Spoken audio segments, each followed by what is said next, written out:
बुधवार पेठेला मस्तानी नाव द्या, कोथरूडला मस्तानी नाव द्या. हे श्रीमंत थोरले बाजीराव पेशवे यांचं नाव रेल्वे स्टेशनला द्यावं अशी एक साधी सरळ मागणी मी केलेली होती. एखादं नाव आपण ज्या वेळेला एखाद्या मोठ्या प्रोजेक्टला देतो त्यावेळेला त्या पुनरुच्चारातून, त्या नावाच्या उच्चारातून आपण तो इतिहास पुनरुज्जीवित करत असतो. इतिहासातले काही आदर्श बिंदू आपण सुद्धा काही ग्रहण करता येतील का हे पाहावं, यासाठी म्हणून आपण ही नावं देत असतो. तो विषय राहिला बाजूला आणि मलाच विकृत पद्धतीने त्या ठिकाणी दाखवण्यात आलेला आहे. मला प्रश्न विचारायचा आहे उभाठा सेनेच्या नेत्यांना की तुमचा काही अंकुश आहे की नाही, तुमचे काही आदर्श शिल्लक आहेत की नाही.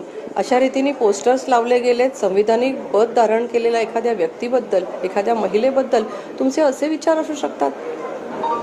बुधवार पेठेला मस्तानी नाव द्या, कोथरूडला मस्तानी नाव द्या. अरे काय चाललंय, कुठे विषय नेताय तुम्ही हा?